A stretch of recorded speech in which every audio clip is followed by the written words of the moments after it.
Okay guys, well thanks for coming out today. What the main point of the lesson today is, any club that you're hitting or anytime you're practicing, is you really want to take your game to the next level. You really want to dial your clubs in and dial your distances in. It'll save you a ton of strokes out on the course.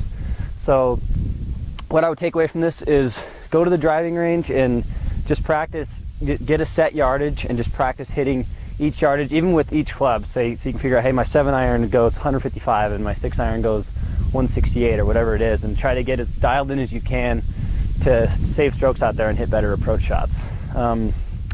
Also on these kind of shots, 85 yards, 95 yards, really just make sure you get that release. And I would practice that at home, even with just a practice swing, is just really make sure that your right hand is crossing over your left hand and you're releasing the club.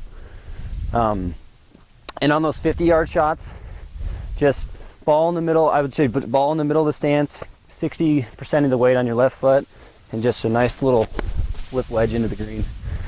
And that'll work for pretty much 40, 50, and 60. And then for your longer ones, or your hands will basically get more active as you go up in distance. So 70, 80 yards, your hands will get more and more active into the shot, and you'll have to release the club more. Okay, how about like a 110-yard sand wedge? For some reason, I can never take a full swing and hit it. Like, I would rather just hit a gap wedge. But I know it can go that far. Something's just wrong with, like, yeah, when I go full swing, I don't know. Like, my lob wedge only goes 50, 60 yards. Yeah. I imagine that what happened from what I've seen is you're probably coming a little over the top and then your face is opening. So it's still going straight because you're over the top, but because you're over the top and the face is open, it's still going straight, but it's higher and you're not getting the amount of distance that you need.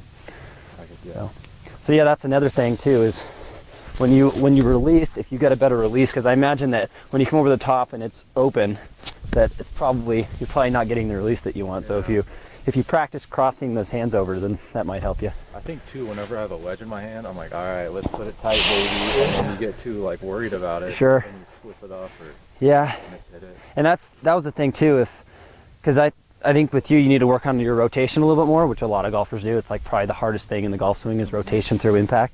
So once you do that, you'll stop that little flip that you have, because that's the only thing that causes that is this lack of rotation on the downswing. Yep. So thanks guys, and just go out and practice, and we'll see you next week.